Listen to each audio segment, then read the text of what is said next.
Խոստովանում է, եթե նորից վիճակվեր ընտրություն կատարել, ապա կրկին բժշկի մասնագիտությունը կընտրեր։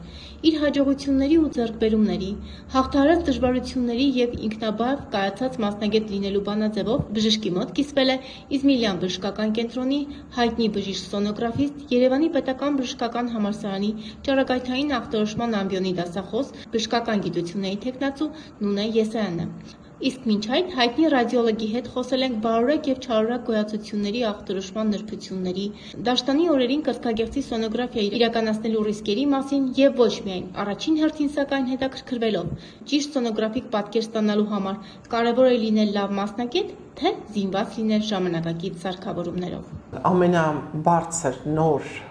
սարքավորումները վատ մասնագետի ձեռքին իրենք ոչինչ չեն կարող անել։ Մասնագետ սարքավորում սիներգիզմը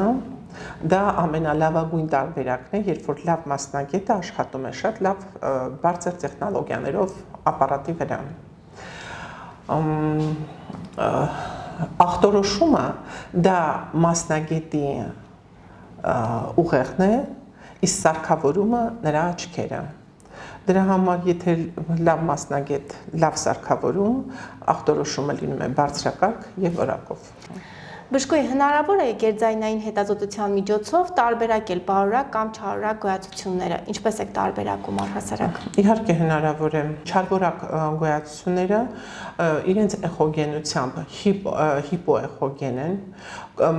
եզրագծերը անհարթ, ոչ հստակ, ավելի շատ վերտիկալ օրիենտացիա են, էխոստրուկտուրան անհամասեռ ի հաշիվ միկրո-մակրոկալցինատների, ավելի շատ ակցենտը դնում ենք միկրոկալցինատների վրա, դոպլերով ունենում են էքստրաինտրանոդուլյար անոթավորում, ինտրանոդուլյար անոթավորումը լինում է խաոտիկ բնույթի և ինդեքս ռեզիստենտնեսը լինում է 0.4-ից ցածր։ Իսկ այդ ամենի հակառակը, այսինքն հարթ հստակ կոնտուրները, դրանք ավելի բնորոշ են բարվորակին, էխոգենությունը ինչքան բարձր է, այնքան ավելի բարվորակ է գոյացությունը, դոպլեր ռեժիմով անոթավորումը ակտիվ չէ և խաոտիկ չէ, ու ինտրանոդուլյար հազվադեպ կարող ենք տեսնել բարվորակ և ինտրանոդուլյար անոթավորում։ Բժշկուհի, դաշտանային ցիկլի օրերին կարելի է ցուցում կա, որպեսզի կրծքագեղձի սոնոգրաֆիա իրականացնել, քանի որ կան հակասական կարծիքներ նույն մասնագետների մեջ, որ դաշտանային ցիկլի օրերին հնարավոր է ճշգրիտ պատկեր չստանալ կրծքագեղձի սոնոգրաֆիայի դեպքում։ Այո, որովհետև մաստոպաթիաները ճիշտ գնահատելու համար մենք նայում ենք ծորանները, իսկ նման դեպքում պետք է նայել դաշտանային ցիկլի առաջի օրվանից սկսած 7-րդ օրը պետք է նայել, այդ դեպքում եւ ծորանները լայնացած չեն, եթե պաթոլոգիա չկա, եւ ասենք չենք կարող ծորան կիստա, ամենաճիշտ օր դա 5-ից 7-րդ օրն է նայելու համար կրծքագեղձը։ Բժշկուհի, եղել են դեպքեր, երբ սոնոգրաֆիկ հետազոտության արդյունքում ըստ էության հնարավոր է եղել կյանք փրկել։ Իհարկե եղել են։ Ձեր ախտորոշման արդյունքում։ Իհարկե եղել են, 27 տարի աշխատել եմ Ռուսաստանում, այնտեղ են շատ դեպքեր եղել, 6 տարի էլ այստեղ եմ աշխատում, այո, հիվանդը եկել է մի ուրիշ հետազոտության համար եւ կլինիկորեն իմ մտածելակերպը ինձ օգնել է, նայել եմ հիվանդի ուրիշ օրգան եւ դրանով իրան բացատրել եմ, որ ավելի առաջնայինը այս օրգանի վիրահատությունն է, որտեղ այստեղ ձեր մոտ օնկոլոգիա է զարգանում։ Բժշկուհի, առհասարակ ինչ է խոսում ձեր պրակտիկան այսօր առավել շատ սոնոգրաֆիայի միջոցով, ինչ պաթոլոգիաներ են ի հայտ գալիս։ Բազմազան, պաթոլոգիաները բազմազան են ի հայտ գալիս, եւ բարվորակ, եւ չարվորակ, եւ ուղղակի հիվանդության պատկերը, ավելի շատ ինչ ենք հանդիպում, նույն սկսենք վահանաձև գեղձից, այտներն են շատ հանդիպում, վերջերս հաճախակի ենք տեսնում ենթասուր ծիրիայիդիտները, նման տարբեր բորբոքային երևույթների հետ է կապված, կրծքագեղձի մաստոպաթիաները, ուռուցքներն են շատացել, վահանաձև գեղձի ուռուցքներն են շատացել, ենթաստամոքսային գեղձի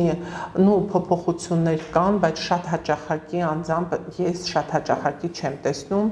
կան գլխիկի ուռուցքներ, եզակի դեպքեր կարող եմ ասել, որ ես տեսել եմ, լեղապարկի պոլիպներն են շատացել, քարային խոլիցիստիտները եղել են, Հարվահանաձև գեղձերը, որ ես ասենք տարվա մեջ կարող եմ 1-2 անգամ տեսնել ադենոման կամ հիպերպլազիաները, հիմա ավելի հաճախակի եմ տեսնում։ Բժշկուհի եւ ամփոփելով մեր զրույցը, հաշվի առնելով նաեւ մեր հետևորդների կարծիքները, ինձ խնդրել են նաեւ հնչեցնել հետեւյալ հարցը.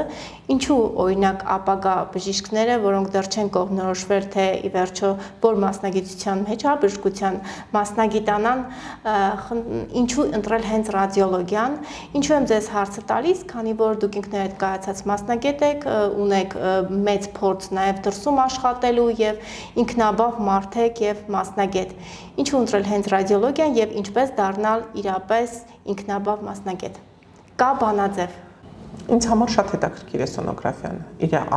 ամեն դրսևորումներով։ Եվ հարցի երկրորդ մասը ինչպես դառնալ ինքնաբավ մարդ եւ մասնագետ։ Ինքնաբավ մասնագետ դառնալու համար պետք է շատ աշխատել։ Ինքնաբավ մասնագետը դա երբ որ քո պացիենտներն ու գոլեգաները անվերապահորեն ընդունում են քո ախտորոշումները։ Ինքնաբավ մասնագետ լինելու համար պետք է ունենալ հետադարձ կապ, ախտորոշեցիր ու անպայման պետք է զանգես, հասկանաս վիրահատությունից հետո որտեղ ես սխալվել, որտեղ ես ճիշտ եղել։ Ես առաջին տարիներին Ռուսաստանում կարելի ասել գինեկոլոգների հետ անընդհատ բարձրանում էի վիրահատարան, որովհետև օրվա մեջ կարողանայի 10 արտարգանդային հղիություն, միամատոզ հանգույցի նեկրոզ, ու այդ բոլորը ինձ հետաքրքիր էր, թե ինչ եմ տեսնում վիրահատության ժամանակ։ Իհարկե դա ինձ շատ օգնեց, հատկապես գինեկոլոգիայում շատ օգնեց, որպեսզի լավ մասնագետ դառնալ։ Պետք է կարդալ բոլոր նորությունները, կանգ չառնել նրա վրա, որ ինչ որ գիտես, պետք է կարողանաս լինես լավ կլինիցիստ,